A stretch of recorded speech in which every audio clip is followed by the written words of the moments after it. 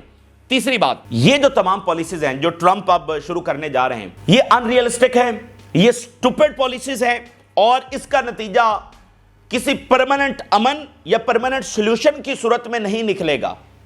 Trump تو یہی کہہ رہے ہیں نا کہ یہ اچھا سولوشن یہی ہے کہ فلسطینیوں کو جو ہے وہ ادھر ادھر دھکیل دیا جائے، اس کا نتیجہ کسی پرماننٹ سولوشن کی صورت میں، پرماننٹ امن کی صورت میں نہیں نکلے گا، بلکہ نئے کرائسس، نئے کانفلکٹس اور نئے محاذ جو ہے وہ آگے چل کر کھلیں گے۔ آپ دیکھیے ٹرمپ کی جو پہلا ٹینیور تھا اس میں انہوں نے یروشلم کو دارالحکومت اسرائیل کا ڈکلیئر کر دیا۔ پوری دنیا میں یہ بات ہے، پوری دنیا نے یروشلم کو دارالحکومت نہیں مانا ہے، لیکن امریکہ نے مانا، اور ٹرمپ کے دور کے اندر اس کا نتیجہ 7 اکتوبر نکلا۔ تو اس لیے یہ جو پالیسیز ہیں یہ حقیقت سے بہت دور ہے۔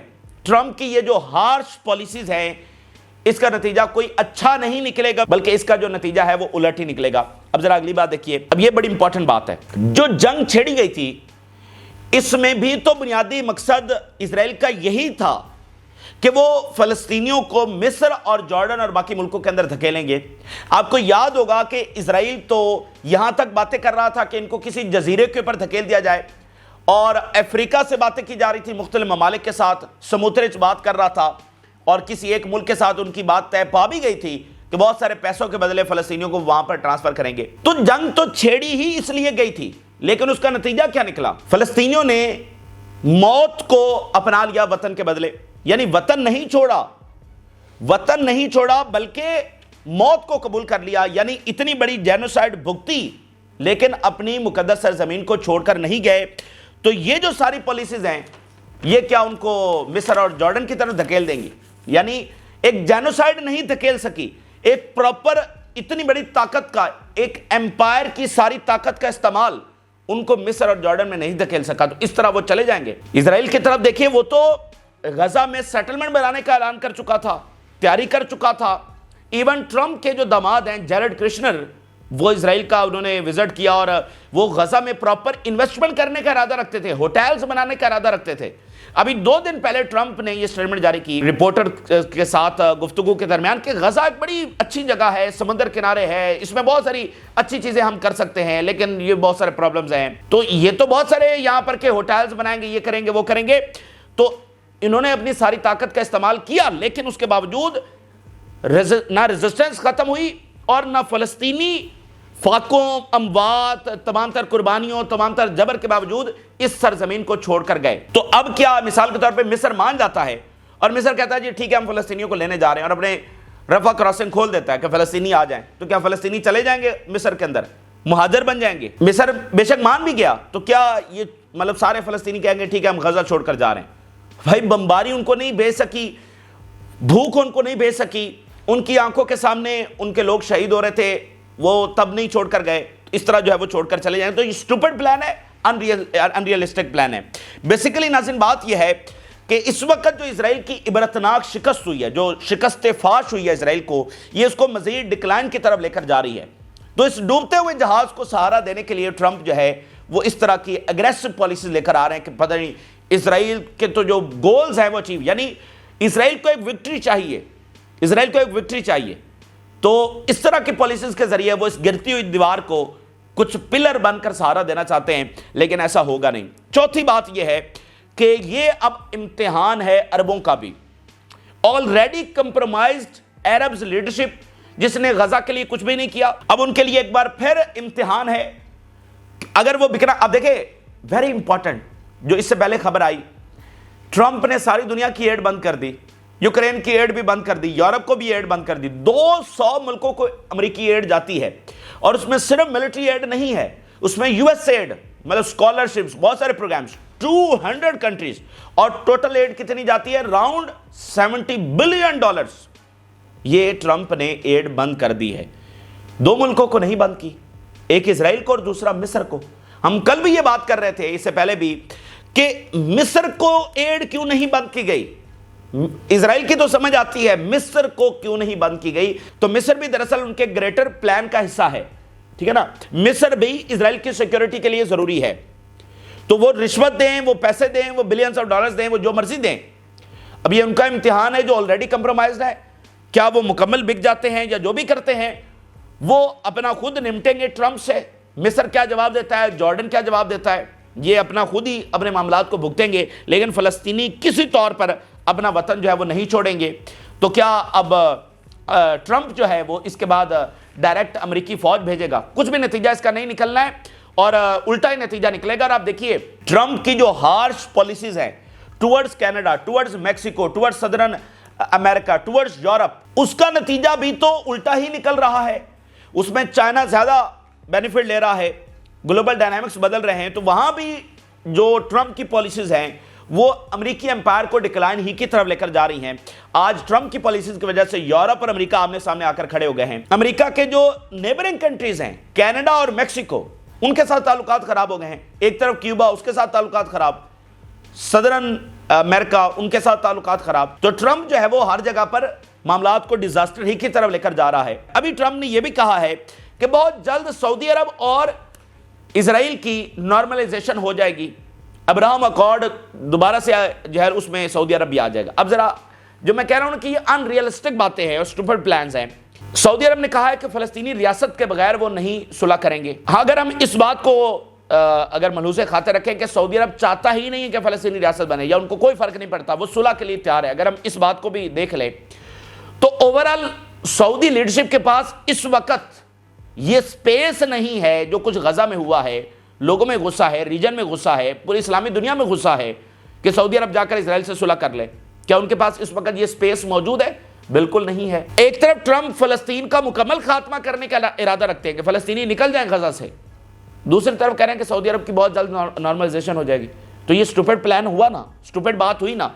یہ گراؤنڈ ریالٹی سے ان ریئلسٹک بات ہے کہ سعودی عرب کے پاس آلریڈی سپیس نہیں ہے, ادھر سے مکمل فلسطین کا خاتمہ کر کے تو کون سا سعودی عرب نارملائزیشن کر لے گا؟ خود MBS نے کہا, ان کا جو انٹرویو چھپا کہ ہمارے پاس کوئی سپیس موجود نہیں ہے کہ آج ہم اسرائیل کے ساتھ کسی طور پر صلح کریں. حالانکہ سعودی عرب چاہتا ہے صلح کرنا, لیکن بات بنے گی نہیں. تو اس طرح یہ معاملات ہیں. تو یہ جو بھی چالیں چلیں یہ کوئی معنی نہیں رکھتی ہیں. اس کی بنیادی وجہ یہ ہے کہ جو فلسطینی ہیں وہ اس سے بہت آگے تک بھگت چکے ہیں, اس کا سامنا کر چکے ہیں, اور وہ ہے جینوسائیڈ.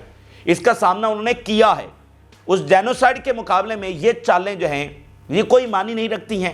تو وہ اسرائیل اپنی چال چلے گا, امریکہ اپنی چال چلے گا, آخری حد تک وہ آلریڈی جا چکے ہیں.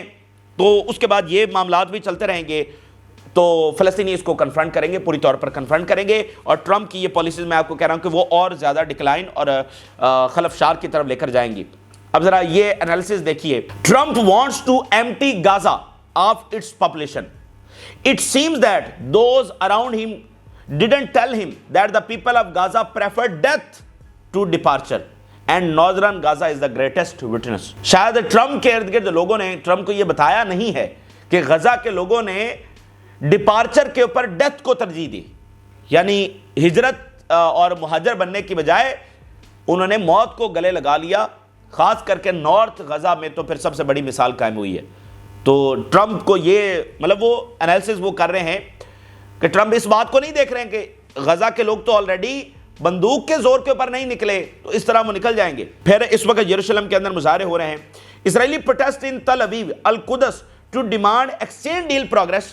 نتن یاہو کے اوپر وہ پریشر ڈال رہے ہیں کہ جو غزہ کی ڈیل ہے اس کو کمپلیٹ کیا جائے, جو نتن یاہو دوبارہ سے پلان کر رہا ہے جنگ چھیڑنے کا. تو وہاں پر مظاہرے, پہلا مظاہرہ یہ سیز فائر کے بعد پہلا مظاہرہ اسرائیل میں ہوا ہے. تو اس طرح نہ ہی اسرائیلی آرمی کس طور پر تیار ہے دوبارہ جنگ کے لیے, نہ ہی اسرائیلی سوسائٹی تیار ہے. امریکہ خود افورڈ نہیں کر رہا جنگ کو, باقی پالیسیز وہ لے کر آگے بڑھے گا. تو اگر یہ کہیں دوبارہ سے آگے چل کر جنگ شروع ہو بھی گئی تو اس میں بھی اسرائیل کو منہ کی کھانی پڑے گی. لیبنان میں کیا ہو رہا ہے؟ آج 26 جنوری ہے اور معاہدہ ختم ہو چکا ہے. اسرائیل نے وڈرا کرنا تھا, اسرائیل نے وڈرا نہیں کیا ہے. عملاً معاہدہ ٹوٹ چکا ہے, اور اس معاہدہ ٹوٹنے کے چند منٹ کے بعد ہی پہلا حملہ ہو گیا ہے. اسرائیلی فوج پر پہلا حملہ ہوا ہے, اور اسرائیلی آفیسر اور سولجر جو ہیں وہ نشانہ بنے ہیں. Israeli occupied officer 2 soldiers injured in IED explosion in southern Lebanon. Lebanon میں پہلا حملہ ہو گیا ہے. اس کے علاوہ جو لیبنی اسٹیٹ ہے اس نے بھی اسرائیل کے خلاف بیان جاری کر دیا ہے. The 60-day deadline for the complete Israeli withdrawal from all Lebanese territories as stipulated in ceasefire agreement has expired. اب یہ جو لیبنان کی اسٹیٹ ہے نا, دیکھیں وہ الگ اسٹیک ہولڈر ہے, حزب اللہ الگ ہے. لیبنان کی state in coordination with Israel, in coordination with America, in coordination with Arabs, اور وہ بھی چاہتی ہے کہ حزب اللہ کو آئسولیٹ کرے. تو اس لیے جب لیبنی اسٹیٹ بیان جاری کرتی ہے اگینسٹ اسرائیل تو وہ اس کے اور معنی ہوتے ہیں. حزب اللہ تو لڑ ہی رہی ہے, لیکن لیبنی اسٹیٹ خود چاہتی ہے حزب اللہ کو ذرا سائڈ لائن کرنا. تو آج وہ بھی کہہ رہے ہیں کہ معاہدہ ٹوٹ گیا ہے. اچھا, اب ذرا ہم بات کرتے ہیں ناظرین پیلسٹینین پرزنرز کے بارے میں. بہت غیر معمولی مناظر اور بہت غیر معمولی سٹوریز, اور جس نے جوش اور جذبہ بھر دیا اور فلسطین کی جو فتح ہے اس کو سب کے اوپر واضح کیا ہے, روز روشن کی طرح واضح کیا ہے. یہ بہت بڑے ایونٹس اس وقت ہو رہے ہیں جو فلسطینیوں کی یعنی جو ہسٹری ہے اس میں یہ والے ایونٹس بہت اہمیت کے حامل ہیں. وہ فلسطینی قیدی جو ہیرو سمجھے جاتے ہیں, جو کئی سالوں سے 20, 30, 40 سالوں سے اسرائیل کی قید کے اندر تھے, لائف سینٹینس کے اندر تھے, کبھی ان کی رہائی نہیں ہونا تھی, آج جب وہ رہا ہو کر آ رہے ہیں تو پھر عجب ہی مناظر ہیں وہاں پر. ناظرین, ایک قیدی کے بارے میں ہم آپ کو بتانا چاہتے ہیں. العریدہ ایک فلسطینی قیدی ہیں, ان کو بھی ہیرو سمجھا جاتا ہے. آپریشن فریڈم ٹنل ہوا تھا, اس کے یہ ہیرو ہیں. اب ان کی تھوڑی سی سٹوری آخر میں آپ کے سامنے رکھتے ہیں. العریدہ ناظرین جو ہیں ان کو 2002 کے اندر گرفتار کیا گیا تھا, 2002 کے اندر, اور ان کے اوپر 3 عمر قید کی سزا, 3 مرتبہ عمر قید کی سزا, اور اس کے اوپر پلس 20 ایئرز الگ سے. یعنی یہ سزا کی شدت ہوتی ہے نا, جو عمر قید ہے وہ تو ایک ہی بار پوری کرنی ہے, لیکن یہ شدت ہوتی ہے. جیسے کہتا ہے کہ 5 بار جی پھانسی دی جائے, 5 بار پھانسی سے مراد یہ سزا کی شدت. 3 بار عمر قید پلس 20 ایئرز ان کو یہ سزا ہوئی تھی. اور یہ کب سے؟